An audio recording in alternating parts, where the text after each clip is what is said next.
So, Roop, do you want to give us a report on the crop circle competition? Yes, I'll start by asking if there's anybody here who hasn't heard about crop circles. Okay, well, I'll give a brief review of the background.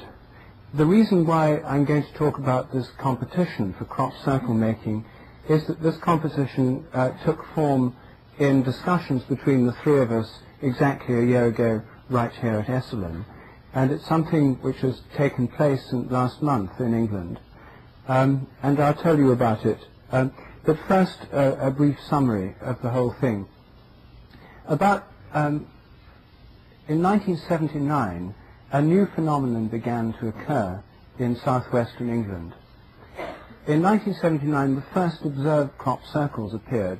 They were in a field of oats underneath one of these great white horses, ancient white horses cut into a hillside in Wessex, in southwestern England, the White Horse of Westbury.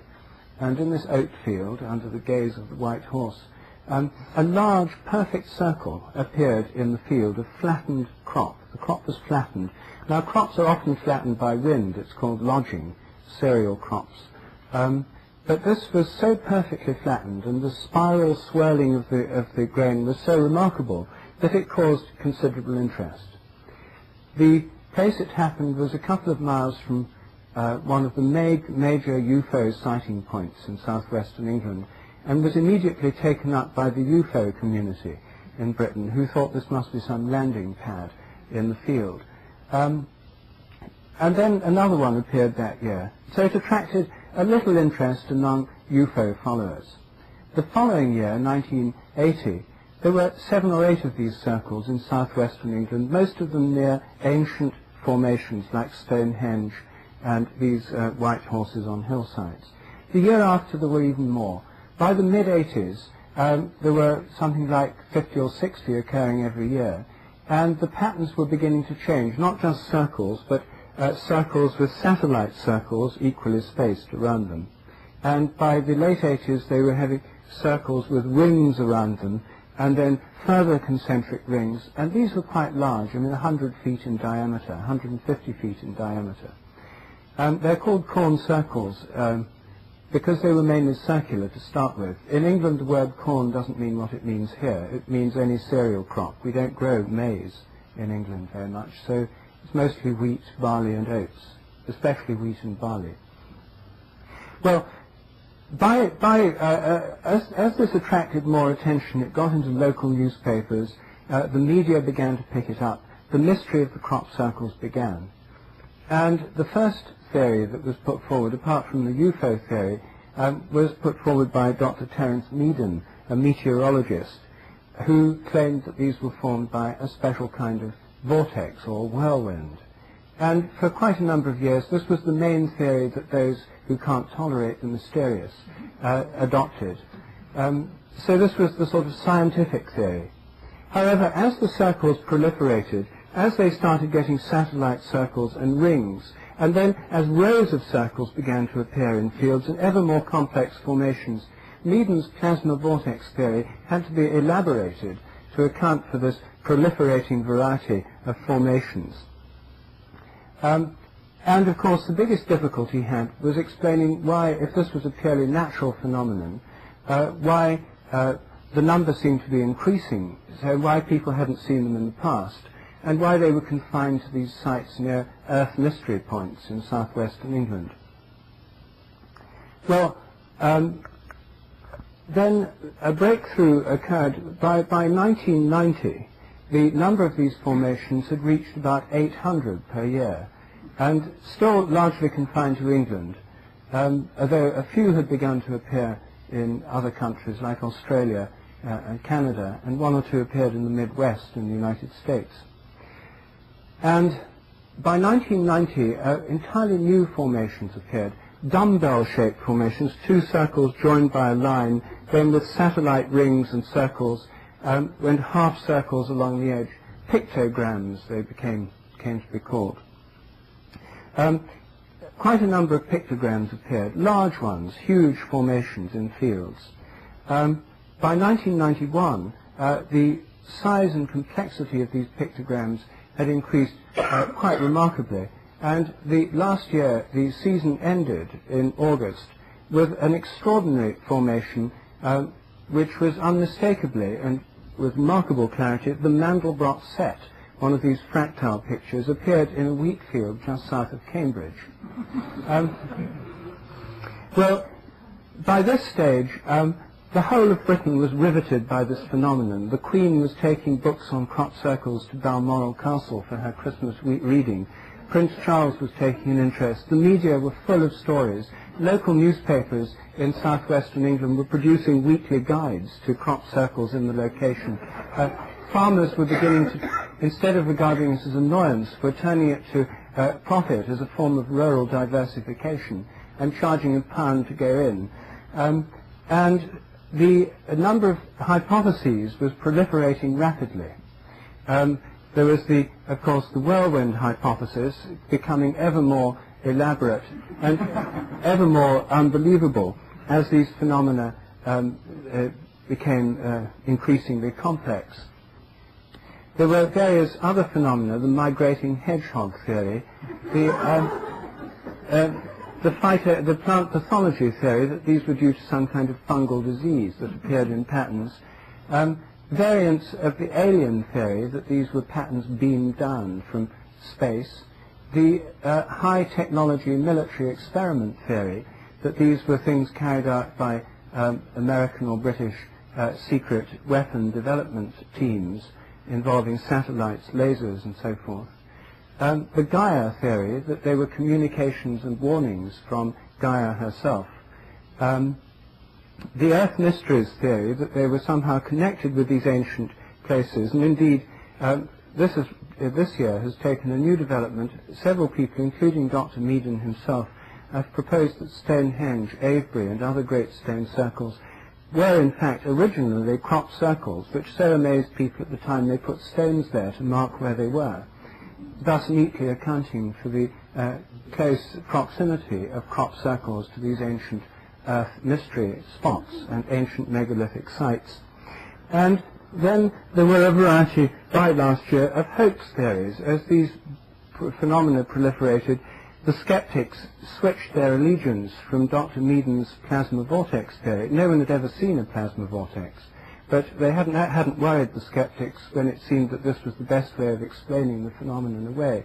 But as that became more incredible, the hoax theory began to gain ground.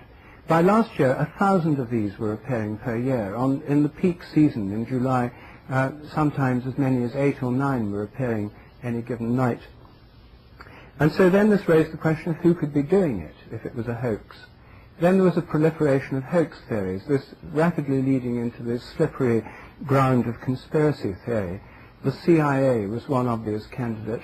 The British intelligence services was another, but anyone who's had any knows anything about the British intelligence services doesn't estimate their intelligence very high. And these clearly displayed a very sophisticated wit. They were very witty, many of these circles. One of the ones that appeared last year, a triangle with circles at the end, was a variation on the logo of the Centre for Crop Circle Studies, which was set up 6 months earlier. There are now 5 or 6 magazines dealing with these phenomena. The Seriologist is the best known of them, and inevitably one called The Circular. And an entire army of amateur investigators is now flooding southwestern England in the summer. There are vigilantes in the crop fields. There are people with towers, with ex-military infrared scanning apparatus, huge teams of Japanese professors and TV personnel who are taking an extraordinary interest in the phenomenon. And of course this led to our own favourite hoax theory, spawned here at Esalen last year, that the whole thing was in fact being done by the Japanese. Well, at the end of the season last year, in August, 2 elderly artists, or rather picture framers in southern Britain, came forward and claimed in one of the popular newspapers that they'd been doing the whole thing. Doug and Dave, they were called. And all over the world, front page news, San Francisco Examiner had it, New York Times and so on, crop circle mystery explained, hoaxers reveal all. However, when you looked at their credentials, it turned out that they really weren't very good. They gave a public demonstration that was remarkably incompetent.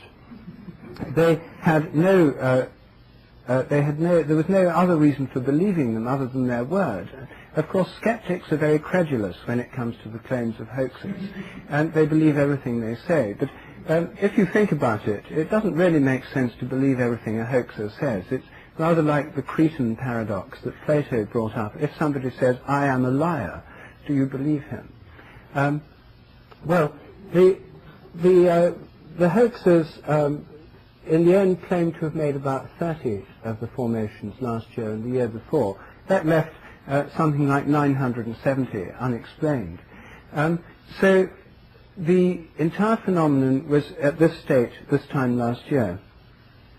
That's when the idea came up, which we pursued here at Esalen in our discussions, of a contest, an international crop circle making competition, in which people would be invited to compete and make crop circles in a field under controlled conditions for a cash prize. And when I got back to Britain, I pursued this. I got a German magazine, PM magazine, a science magazine, to provide the backing for this. They put up the money for the prize. The Koestler Foundation in Britain put up some money too. And the thing was then sponsored by the Guardian newspaper, which is one of Britain's leading serious newspapers. And we got together a committee, and the contest took place on the night of July the 11th in some fields on an estate in Buckinghamshire belonging to one of Britain's most eccentric baronets, Sir Francis Dashwood. And Dashwood thought it was a good idea, and he liked it, and of course compensated him. And the thing was written up in the Guardian. Teams entered from different parts of Britain, and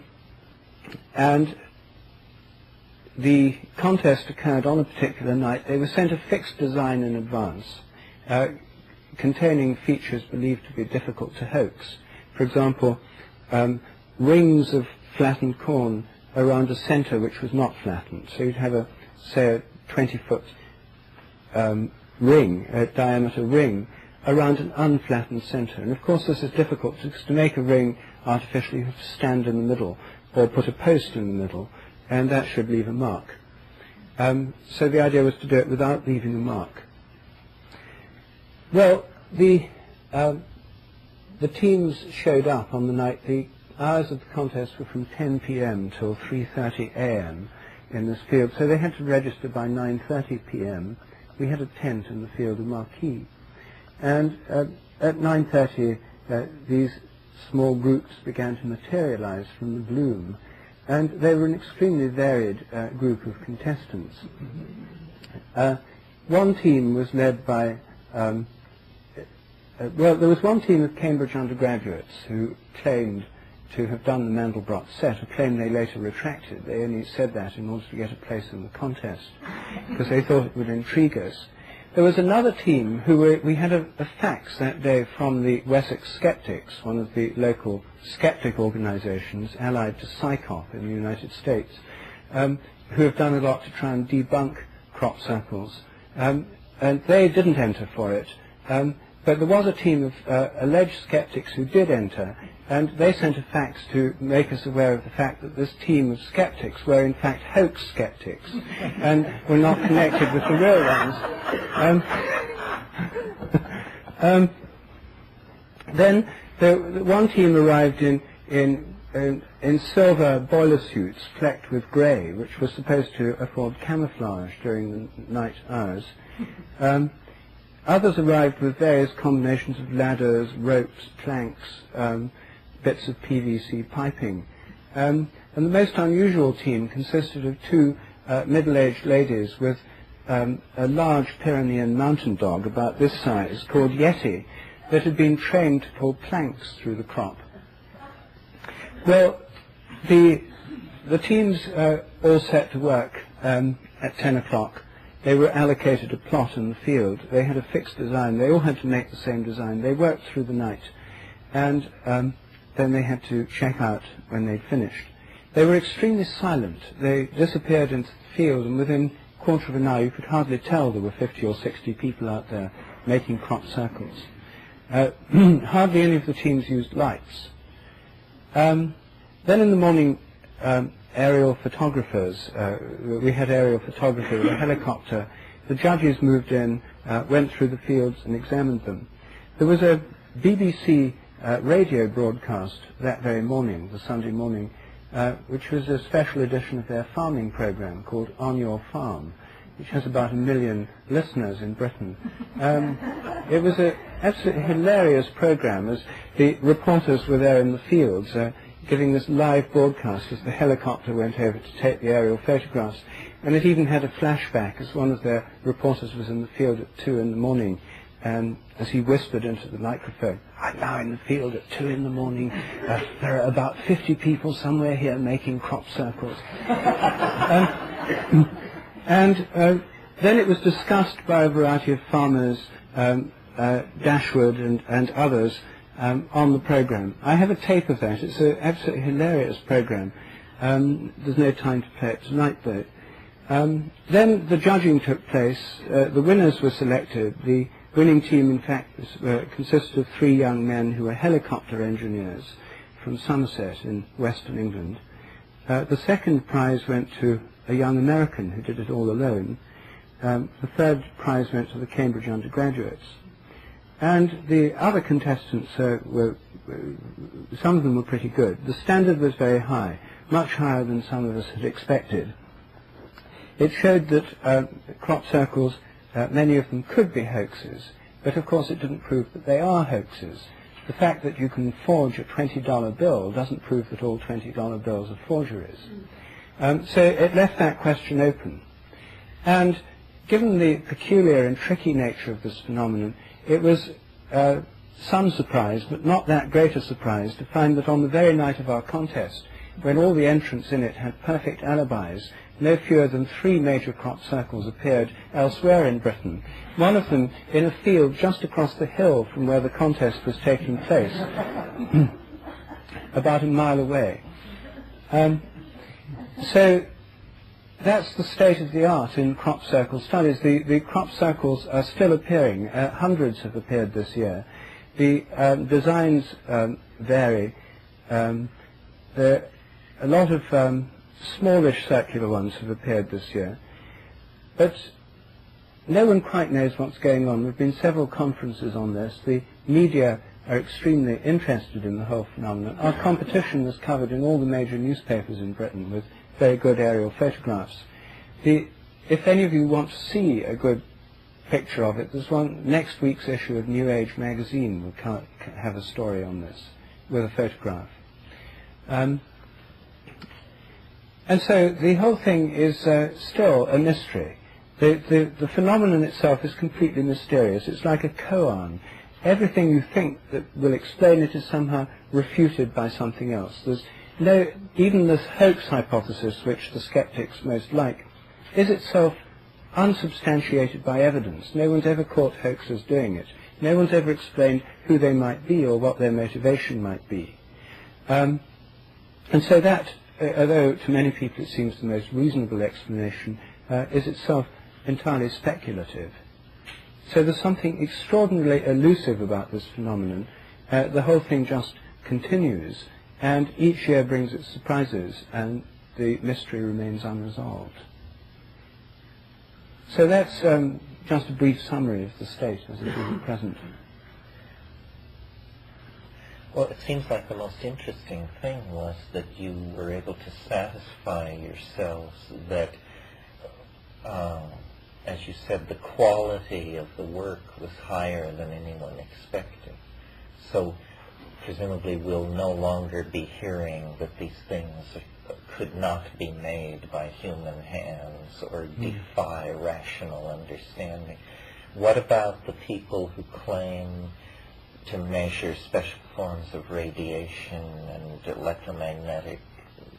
Did they go into the hoax fields and check? Yes, they were there. Everyone was there. And we even had special dysers. Drinking pretty heavily, I dare say. Well, we had dysers there was a team of dowsers came along before the contest and dowsed the whole field to see whether the circles would affect the energy lines that dowsers can detect. They claim that real ones affect them, but hoax ones don't. Naturally, of course, they found there was no effect on these energy lines. But I mean, of course, they knew they were hoaxes, so it's very hard to know what that meant. The people who looked for special radioactive phenomena were there taking samples, but I haven't heard the results yet. How did the great personalities and the controversy react to your contest? Well, Doug and Dave, the celebrated hoaxers, we invited to take part, but they refused to enter. Effectively, they've now been marginalized. Their bluff was called by this. They thought of every feeble excuse for not entering. First they said they didn't enter because the judges would be biased against them. And then we made it clear the judges wouldn't know who'd made each contest. They only judged the plots by number. They were not present during the time the formations were being made. Then they objected that they'd been treated most unfairly by the media, and they had a great resentment against the media. And we made it clear that we weren't the media, that this was a contest to find out more about it. They still refused. Anyway, I think probably the reason they refused is they couldn't have done very well under these conditions. The people who did do well, the winners, were very ingenious, but it was interesting that most of the winners themselves believed that the main phenomena are not hoaxes. And the winning team, the helicopter engineers, did have an awful lot of apparatus. They had lightweight aluminium ladders, about 12 feet long. They had long bits of telescopic PVC tubing, which they used to put out in the middle of the circle so they could mark the point without flattening the crop. And certainly if anybody walked around the fields of Britain with that kind of apparatus in the middle of the night, they'd quite easily be detected. What about this American who worked alone and came in second? He was extremely ingenious.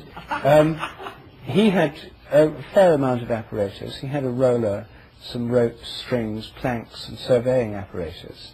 And again, I think he had to have a friend to help him carry it into the field. He had so much stuff he couldn't have carried it all by himself. Again, I doubt if he could have done formations under the eyes of these observers without being detected under more natural conditions. Had any of the participants in the contest claimed that they had never done any of the previous ones? Yes. Yes, some of them did claim to be hoaxers, but again, the trouble is, when someone says, I am a hoaxer, again, do you believe them or do you not? Eh? None of them would offer any proof. Did they offer a motivation? None of them offered a motivation either. Interesting. In England, you don't need motivation. You mean for this kind of thing? You mean it's just for the madness of it? Yeah. I'm curious what your speculations are. I simply don't know. I think here's an extraordinary mystery. It has millions of people throughout. Almost everybody in England talks about these things. I mean, they're the subject of millions of person-hours of conversation and discussion. Almost everyone has an opinion. But it's amazing, in any group of people, you'll find a wide diversity of opinion. There's no consensus. There's no official position. The government has nothing to say on the subject. Academics and professors and so on in universities clam up the minute the thing's mentioned. So there is no official position. The whole thing exists in a kind of explanatory limbo. And there are no professors, experts, or government scientists who have anything to say on it. So it's a real mystery. I myself think that there may well be a mystery beyond hoaxing. Some are hoaxes, we do know that. There's no doubt that some of them are hoaxes. But those that are not hoaxes require explanations which really go off the end of the scale of anything that has so far been conceived of. They're completely mind-boggling, because you see, if you say, well, it's a natural phenomenon, that could account for the simple circles, the plasma vortex theory, although no one's ever seen this kind of stationary vortex.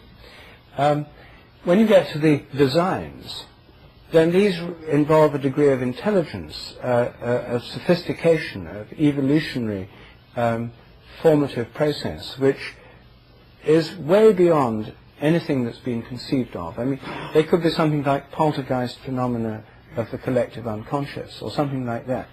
Whatever the phenomenon is, it's highly interactive with human intelligence, human consciousness. A book came out last year about crop circles, pointing out their connection with Paleolithic rock markings, and had pictures of these, and some of them had, the Paleolithic ones on rocks in England, had ladders on them, ladder formations. 3 months after that book appeared, for the first time in the fields, ladders appeared in the crop circles. I've already mentioned the CCCS, the Centre for Crop Circle Studies logo, appearing in one of them.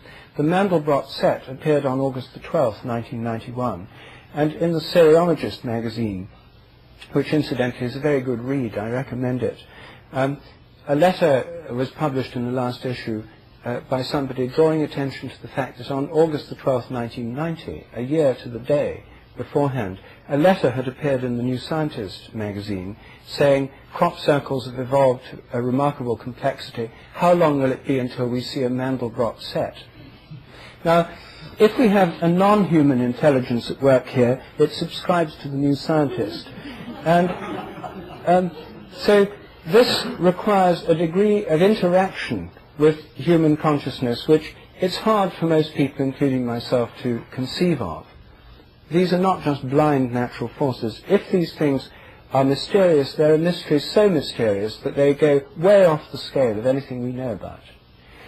But you see, I think that we have to admit the possibility that such things could happen. They could be omens, communications, and if they are omens and communications, what are they trying to tell us? Is that the only place that anybody would believe? Yes, I think it's England's a very good place for this, because there's a widespread disillusionment, far greater than anywhere else I know in the West, with official science.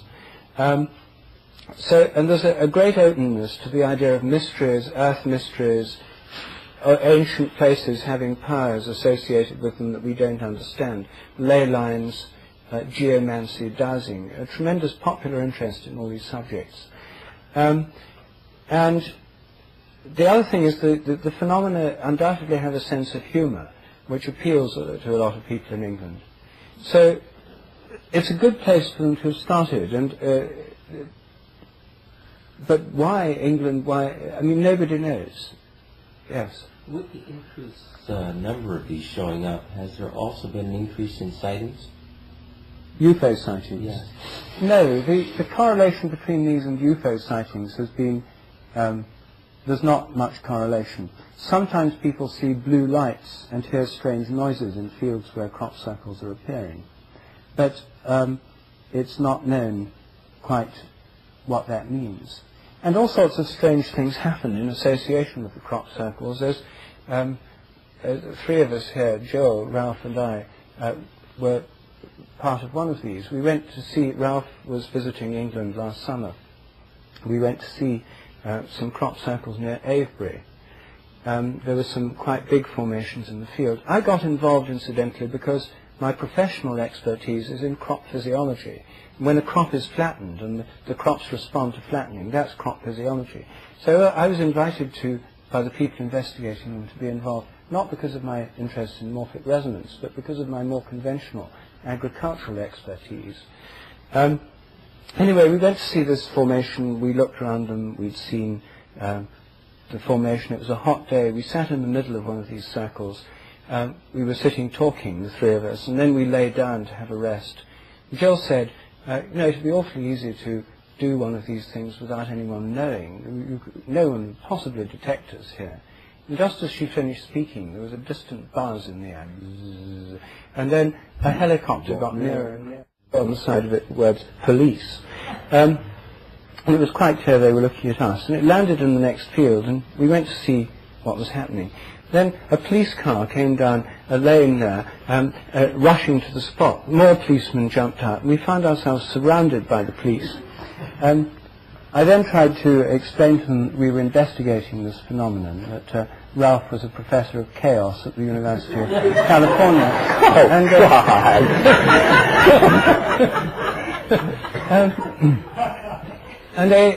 It soon dawned on us that they thought that they'd finally caught the hoaxers, that these police helicopter patrols have been observing these things for years. They knew that this was a new one. They hadn't seen it before. They saw us lying in it. They thought we were rolling around making it, you see. And the situation was beginning to get extremely embarrassing when we were saved by the unexpected arrival of a jeep that drew up, and the doors burst open. About a dozen Germans jumped out, many of them with cameras around their necks. And the one who was the driver and obviously in charge went up and started talking to the police. Then he saw me. He said, "Rupert," and I said, "Johannes." And it turned out that we knew each other. He was someone called the Baron Johannes von Buttelaar, who's an eccentric baron in Germany, who lives in a castle and writes books on UFOs, who was doing an investigation of these things. He turned to the policeman and said, "This is perhaps the only scientist in Britain who can explain this phenomenon." The police then were rapidly marginalized, and after about 5 minutes they all melted away. But strange things happen around these circles. Many peculiar coincidences happen. Everything about them really is mysterious. And it's a palpable mystery. I mean, there's no doubt the phenomenon occurs. Although it should be said, no one's ever seen one of these things come into existence. Has there been any methodical attempt to uncover it? Has there been any methodical coverage of the land to see if they can find it? You mean exhaustive? Yeah, a method out of, you know what I'm saying. How about a high-tech satellite? Well, the thing is, you see, that the whole of this investigation is conducted by amateurs. There's no official effort at all. There's no official funding. There's just a deafening silence from the authorities, which means that the whole thing's done in the best British tradition by amateurs working in a very amateurish way. So there are people out there with sort of homemade watchtowers and binoculars and so on, tape recorders. Last year they thought they'd finally tracked something down. People did recordings in crop circles and found a most extraordinary noise that could be picked up on the tape recording thing. Sounded really peculiar. And they then played this at conferences on crop circles, often slowing the tape down so that you could hear the sound more. It really sounded very impressive, and this was supposed to be this mysterious energy source that was behind them. Until recently, the tapes were heard by an amateur ornithologist who identified this as the nocturnal call of the grasshopper warbler, one of Britain's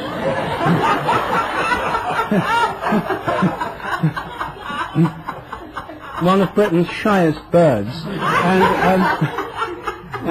and noted by naturalists as having ventriloquist properties. It can shift the apparent source of its voice from place to place in the most extraordinary and uncanny way.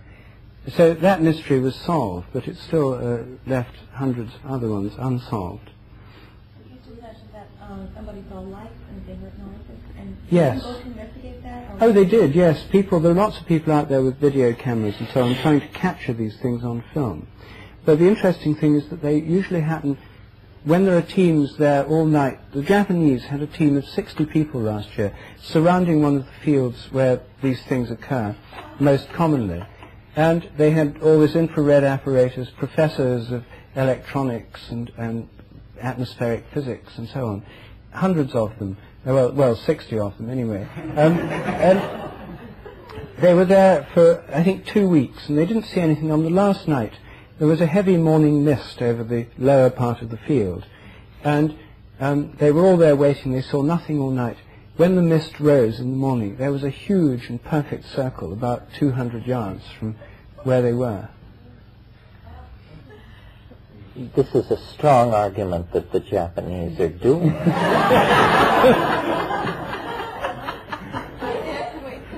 What?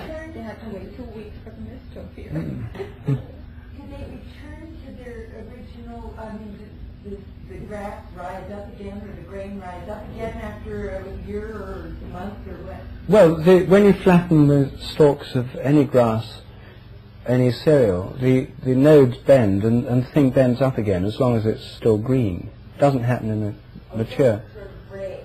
No, they don't break. They're bent, and then they can grow back. But they don't occur in the same places each year. How do they get all the photographs?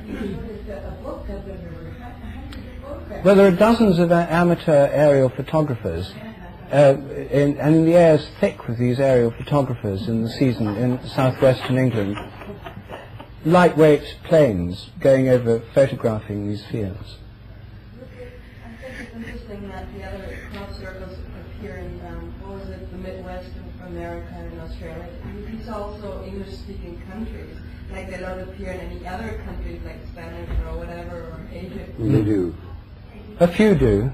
Actually, what Russia. happens is that people say they do, but confirming any crop circle outside of England turns into a very peculiar process.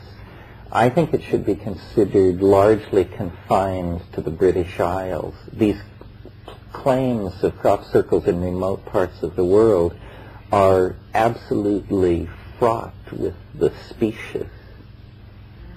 Well, there are photographs of ones in the Midwest and in Canada, but they're pretty crude, and they don't. I mean, they could well be hoaxes, and there are very few of them too. What about this metal brass set one? How good was it? Oh, almost perfect. I mean, it's extraordinary. Oh, it was huge, and it's about 200 feet across, with the picture, you know, and all those sort of subsidiary bits on the edge. Yes, it was a real But you shouldn't, I mean, it was not the Mandelbrot set, it was a symbol of the Mandelbrot set. You can't make a Mandelbrot set in a wheat field. I mean, it's just... What do you think it is? Well, as you can tell, I'm not swept away. Well, I'm not sure, but I think that the kind of ratiocination that's been done so far has been incredibly friendly to the phenomenon. There's a whole bunch of funny stuff going on with this thing. First of all, no one has ever seen one come into existence, and yet you don't hear much talk about that. That's just glossed over. Clearly, if you saw one come into existence, you would know how it's made. That's why we don't see them come into existence. So whoever or whatever is making them doesn't want you to see it happening. The other thing that I find just incredibly bizarre that no one ever talks about is this is a part of England that is littered with Air Force bases, nuclear weapons depots, so forth and so on. We're asked to believe that the government of Great Britain is utterly sanguine about the fact that there are 1,000 violations of English airspace last summer in an area of high military security. It either means that the British government is utterly incompetent, or that they are perfectly confident that this poses no problem to their concerns, which means they know what it is. I think it's very, as somebody suggested, it's very odd that it occurs within driving distance of John Michel's front door. It's tailor-made for the English mind. Therefore, it must be made by the English mind, would be a conservative hypothesis. And, you know, at the beginning we were told no human being could possibly bend grain in this manner. Now we learn that actually it's easily done by some people. We were told that, and I thought this was the most absurd thing, we were told that that cereal stems can be bent in ways inexplicable by science. I defy you to show me a bent grass blade that is bent in a manner inexplicable to science. What could this possibly mean? So I think it's, well, our theory, which we didn't lay on you tonight, I don't know how strongly we all hold to this, but The number of Japanese at these sites is incredible.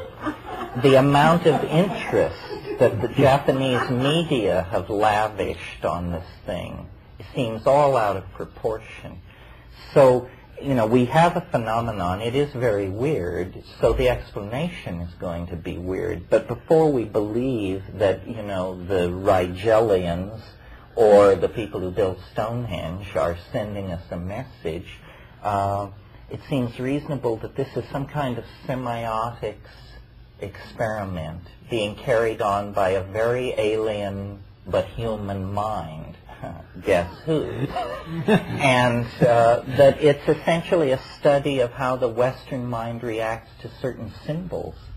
That these are the trademarks of the next millennium being test marketed on the gullible English public. I mean, so the Japanese have figured out a way to make these things. I envision a centuries-old cult of ninja stem snappers who,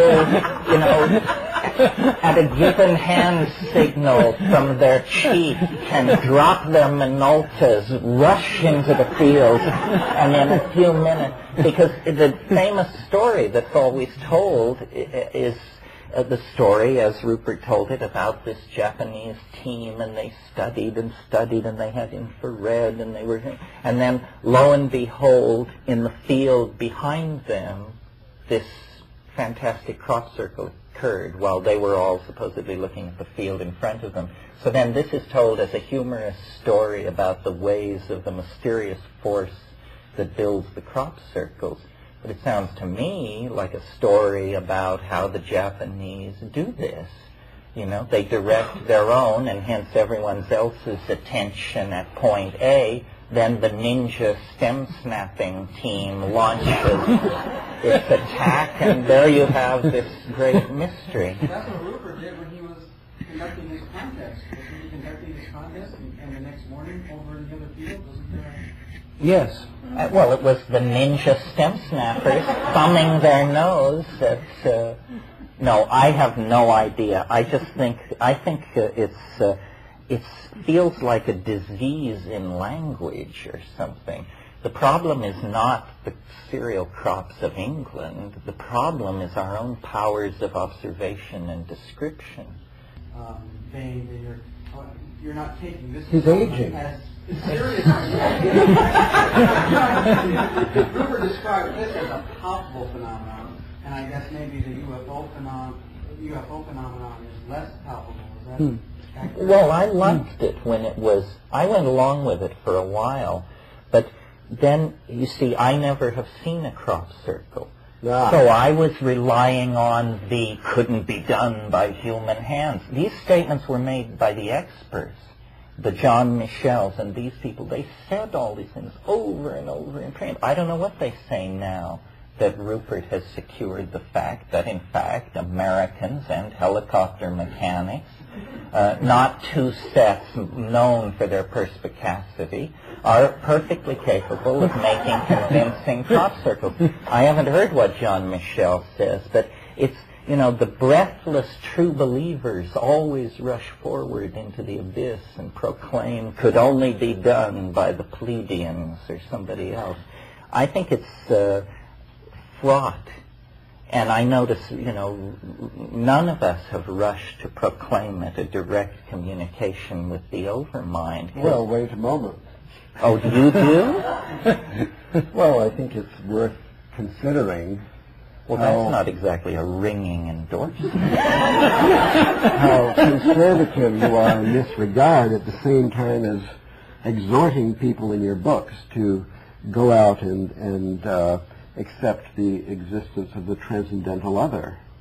Now, if we're going to take the transcendental other seriously, even just for the sake of discussion, why couldn't we have a communication from the overmind to the people? Oh, we could. And even though every circle is done by hoaxers, the amount of organization and coordination of all these thousands of hoaxers, no matter their race. This is a lawyer's argument. Launched from hell. As a matter of fact, it's a mathematician. He just made it. He just made it. Launched from heaven. The fact is that this strategy is taking advantage of the most advanced concepts in mathematical logic about the undecidable propositions. Rupert has mentioned the liar paradox. Here we have a strategy that's so devious that it presents phenomena which are actually undecidable and presents them with dressed in algorithms which are undecidable, such as the liar's paradox. So the liar's paradox is something that is just not decidable. It doesn't fit in the context of mathematical logic, the foundations of mathematics, the logical underpinnings of the Western mind, or nothing else. And that's really simple. The liar's paradox, that's been around forever. Now it's been resolved more or less by appealing to a higher kind of logic, and this was only perhaps last year. Higher kind of logic where propositions are not true or false. They have a percentage of truth somewhere between 0 and 100%. And propositions don't even have a truth. They have arrived just in time for the election. For this new form of logic. Well, compare the crop circle phenomenon with the UFO phenomenon. There we've heard you in the past advocating the invisible circle idea, that the UFO phenomenon has been devised by some higher intelligence in order to confound science, right? To destroy the rational, to deconstruct the Western mind, to give a fresh start to a new organization in the whole mental world. That's only a few years ago. And here's the crop circle phenomenon. It's much better. I mean, not everybody has seen a UFO, but anybody who wants to can go to England and see crop circle. But imagine if all you had of UFOs were photographs. That's sort of the situation with the crop circle. This weird the whole problem. Now here you are. You're Gnostic. No, but you can't see them happen. The crop circle is not mysterious. It's the crop circle coming into being which is mysterious. There's nothing mysterious about the crop circle. It's made out of wheat. Your position. It's the act of its coming into being, and no one has ever observed that. Well, would it make any difference if you were standing by and saw the, as the policeman actually told us after landing the helicopter, that they had been flying along and they'd seen this circle gradually deepening over a period of a week. Now, I didn't see it, but he did. Well, I don't know if he did, but he said he did. But suppose that was me, and I saw it, and now I'm telling you, and you still wouldn't, or you saw it. See, it wouldn't make any difference. Well, you would think they would film it. Your whole problem is that you haven't even seen the circle, so somehow you can maintain your posture with utter certainty. No, but many people who have seen the circles maintain their posture. To suggest that that's the Holy Grail is a bit fishy. It's still too weak a phenomenon to swing you into entertaining even for 1% the possibility that the overmind or the Gaian mind, I mean, here you are, you've got the whole book, Food of the Gods, about communication with the Gaian mind, the botanical intelligence of the planet. But and you have to, you don't could a get stalk to of these grain places, have a psychedelic experience? I think you get to these places by following the rules of evidence. Everything in our lives that is far out has stood the test of evidence.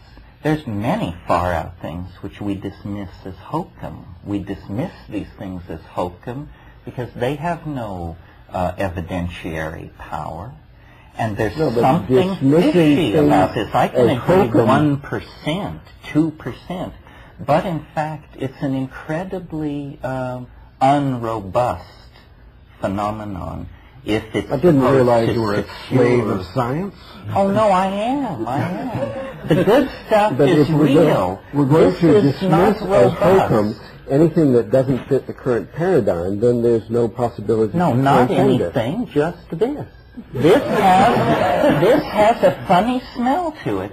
And while you don't want me to dismiss it, I dare say you don't want to proclaim it as the true other because you sense the danger of that. You know as well as I do. The people who go too far out on this limb, are going to have some mighty fancy backpedaling to do. They're not in a secure position. They're looking sillier and sillier as the thing unfolds. Once you get the Mandelbrot set, that's the giveaway. Once you get the logo of the Crop Circle Society, it's clearly we're just playing games here. This is not the other entering human history. This is English humor run rampant, and it'll be explained to the rest of us downstream. It's no place to make a stand for those who love the paranormal, which I made a stand. But this is mysterious. I mean, we don't know, as you say, no one has observed one of these things come into being. Well, I wish people would concentrate on seeing it happen. That's obviously the place to put the pressure. Hey, they're doing their best. But how many have there been since 1979 that came up about? Oh, there've been something like 3,000. And they're doing their best and to see it happen, and it's confined to southern England. I mean, all of southern England can be observed from a single lens in orbit. I don't get it. But they're thinking it's sort of looking 3,000 and they haven't been seen. That's the mystery. That's the mystery. I think it's interesting. I just am puzzled by the eagerness to line up with the flakiest explanations being offered. Just use your explanation. Why isn't it, as Ralph just put forward, why isn't it an example of the overmind communicating as, I thought Ralph's argument was at least a three. Well, one argument against that is notice that it does not communicate. It puzzles. It communicates nothing. The main point is that you cannot understand what it's communicating. That was the whole argument for the your whole argument for UFOs was that something was being posed before the human mind that the human mind could not grasp and confront and comprehend, and that was the very purpose of the UFO itself. You mean to rock the boat of science? Absolutely, to rock the boat. Well, in that case, it could be. I mean, when I took it seriously, what I said was, could it be that the technology which creates the UFOs, that whoever or whatever is behind that has observed our reaction to it, which is that we notice it, but we can't do much with it because all we have is grainy videotapes and smeary photographs of something, so that it's saying, aha, they are apparently creatures of such a nature that they want physical evidence. So then they say, the crop circle is physical evidence of something, but it's not like having a flying saucer land in a field and stay there. Yeah, it's like a thought or a tracing or something. It's a memory engram. So I thought, the first ones were in 79, as Rupert said, 3 or 4. The next year more. The next year more. Is it some kind of energy that is subject to the inverse square law and through time, and that the fact that there are more each year must mean that we are getting closer and closer to the place where they come from, because they come from the future in some sense. But then I just, when it became, it isn't very alien. No. It's kind of silly. And the Mandelbrot set is the giveaway. The fact that somebody can write to Nature and say, why haven't we seen the Mandelbrot set? Or it's just a shape in mathematics for purposes of this discussion. It's the name of a mathematician. So he discovered it. I was wondering what were you trying to accomplish by arranging that contest? Well, the idea was to find out just what human hoaxes or human beings could and could not do. Because last year the central debate was, is it or is it not a hoax? And there was a huge amount of speculation. The skeptics would say hoaxes can do everything. The true believers in the mystery of crop circles would say a lot of things about what hoaxes couldn't do. But nobody actually knew, since no one had ever seen a hoaxer in operation, except Doug and Dave in a public demonstration which was extraordinarily incompetent. So it was an attempt to further our understanding of just what could and couldn't be done. There was a large prize, £3,000, about $6,000, which was quite a strong incentive for people to be as ingenious as they could be. How about one experiment that having a Peruvian shaman take ayahuasca for mushrooms and possibly maybe communicate in some way, or Well, we didn't rule out any means of making them. People could have done it that way if they liked within the contest. I think the contest, what it did show was that more could be done by human beings than many people had thought possible. In that sense... Contrary to your own theory that this could be done by human beings. This is an area where I don't have any particular theory. I'm genuinely open-minded about crop circles. You don't see amorphic resonance possibilities here? Oh yes, well they're field phenomena in the most literal sense, aren't they?